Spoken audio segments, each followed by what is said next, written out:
ఇప్పుడు మనం చూస్తున్న దేవస్థానం హత్యరాల గ్రామంలో ఉంది. ఇది అన్నమయ్య జిల్లా రాజంపేట మండలానికి చెందిన గ్రామం. రాజంపేట నుంచి రాపూర్కి వెళ్లే మార్గంలో ఈ దేవస్థానం ఉంది. ఇక్కడ అమ్మవారు శ్రీ కామాక్షి అమ్మవారుగా, శివయ్య త్రేతారేశ్వర స్వామిగా నిత్యం పూజలు అందుకుంటున్నారు.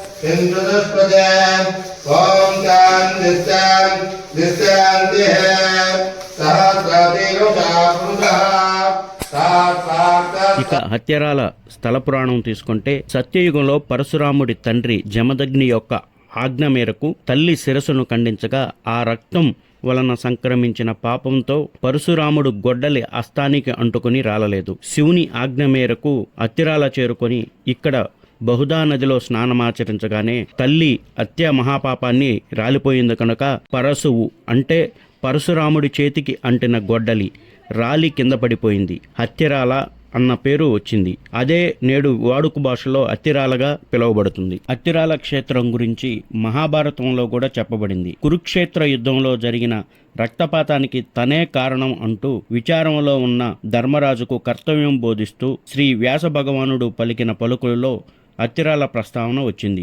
మీకు కావాలంటే శాంతి పర్వం ప్రథమ శ్వాసంలో చూడవచ్చు.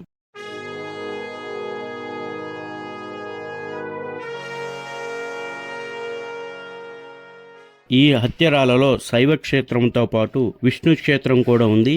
ఇక్కడ భృగు మహర్షి శ్రీ మహావిష్ణువు గురించి తపస్సు చేయగా శ్రీ మహావిష్ణువు ఒక పాదము గైలోను, రెండో పాదము హత్యరాలలోనూ మోపినారని, అందుకే ఇక్కడ శ్రీ మహావిష్ణువును గదాధేశ్వర స్వామిగా పిలుస్తారని చెప్పి ఒక పురాణం చెప్పబడుతుంది. అలాగే ఈ హత్యరాలను దక్షిణ గయగా కూడా పిలువబడుతుంది. స్వాగత ద్వారం గుండా ప్రాంగణంలోకి ప్రవేశిస్తే ఉత్తరముఖంగా ఉన్న ప్రధాన ఆలయ ముఖ మండపంలోకి తూర్పు వైపు నుండి మార్గం ఉంటుంది. దానికి ఎదురుగా అంజనాసుతుడు దక్షిణం వైపుకు చూస్తూ ప్రసన్న రూపునిగా దర్శనమిస్తాడు. ముఖమండపంపై శ్రీ రామానుజాచార్యులు, శ్రీ వేదాంత దీక్షితులు, ఆళ్వారులు, సప్త ఋషులు విగ్రహాలు కనిపిస్తాయి. చిన్న గర్భాలయంలో కొంచెం ఎత్తుపీఠం మీద స్థానిక భంగిమలో శ్రీ గదాధేశ్వర స్వామి శంకు చక్ర గదాధరులై అభయముద్రతో నయనా మనోహరముగా దర్శనమిస్తారు. 1000 సంవత్సరాలు పైబడిన ఈ చరిత్ర కలిగిన గదాధేశ్వర స్వామి దేవస్థానం ఇప్పటికీ కూడా ఆ గుడిపైన చెక్కిన శిల్పాలు చెక్కు చెదరకుండా ఉన్నాయి. పైన ఉన్న విమాన గోపురం కొంచెం దెబ్బతిన్నది. దీన్ని మన గవర్నమెంట్ కొంచెం చర్య తీసుకొని ఇలాంటి పురాతనమైన దేవస్థానాలని కాపాడే విధంగా చేయాలని చెప్పి అందరూ కూడా ఆశిస్తున్నాం. ఇక్కడ లోకల్గా కూడా ఒక నానుడి ఉంది. తేరు అంటే రథం. ఇక్కడ పూర్వం బంగారపు రథం మీద స్వామివారిని ఊరేగించేవాళ్ళు అని చెప్పి చెప్పుకుంటారు. అలానే ఆ రథం ఒక చిన్న అపవిత్రం అవటం వల్ల ఈ బహుదా నదిలోకి వెళ్ళిందని, అది తీయటానికి చాలా ప్రయత్నాలు చేశారని, ఇప్పటి వరకు ఎవరి వల్ల కాలేదని, దాని లోతు ఎంత అనేది కూడా ఎవరు గుర్తించలేకపోయారని చెప్పి ఇక్కడ వాళ్ళు చెబుతారు. 7 ఊర్ల నులక కూడా తెచ్చి, అంటే ఆ ఊర్లో ఉన్న మంచాల యొక్క నులక తెచ్చి వేసినా కానీ అడుగు తగలలేదని ఇక్కడ చెబుతారు. ఈ కనిపించే మామిడి తోపులోనే అప్పుడు భృగు మహర్షి ఇక్కడే తపస్సు చేశారు. ప్రజాపతుల్లో ఒకరైన పులస్త్య బ్రహ్మ ఈ పవిత్ర క్షేత్రంలో తపమాచరించి శివ సాక్షాత్కారం పొంది కోరిన కోరిక మేరకు సదాశివుడు ఈ క్షేత్రంలోనే శ్రీ త్రేతారేశ్వర స్వామిగా ఈ పర్వతం మీద స్వయంభూగా వెలిశారు. ఇప్పుడు మనం చూడబోతున్న మరొక ఆలయం పరశురామ ఆలయం. మన దేశంలోనే పరశురామ ఆలయాలు చాలా తక్కువగా ఉంటాయి. అలాంటి వాటిల్లో ఈ అత్తిరాలలో ఉన్న పరశురాముడు ఆలయం ఒకటి. ఇది గజపుష్ట ఆకారంలో ఉంటది. ఇక్కడ పక్కనే ఆశీర్వచన మండపం కూడా ఉంది. ఈ పరశురామ ఆలయంలోని నిర్మాణాలను చోళరాజుల సహకారం ఏకాతాతయ్య దొర సారథ్యంలో 10వ శతాబ్దంలో జరిపినట్లు తెలుస్తుంది.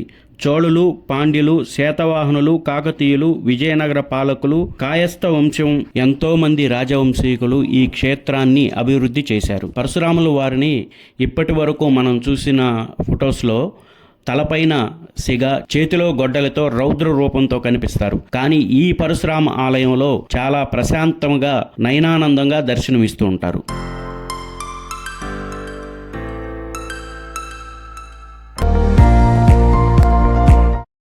ఈ దేవస్థానం గజపుష్ట ఆకారంలో ఉంటుంది. దేశంలో గజపుష్ట ఆకారంలో ఉన్న దేవస్థానాలు చాలా అరుదుగా ఉంటాయి. అలాగే మన ఇప్పుడు పల్నాడు జిల్లా చేజర్లలో కపోతేశ్వర ఆలయం ఉంది. అది కూడా గజపుష్టాకారంలో ఉంటుంది. ఇది ఆర్కియాలజీ డిపార్ట్మెంట్లో ఉండటం వల్ల లోపలికి వీడియోలు కానీ కెమెరా ఏమీ అలో చేయలేదు. ఇక్కడ లోపలే ఏకాతాతయ్య విగ్రహం ఉంది. తలనొప్పి పార్సి నొప్పి ఉన్నవాళ్ళు వారి యొక్క తలని ఏకాతాతయ్య తలకి మోటించి వాళ్ళు మొక్కుకున్న ఎడల ఆ తలనొప్పి మటుమాయమవుతుందని ఇక్కడ నానుడి ఒకటి ఉంది.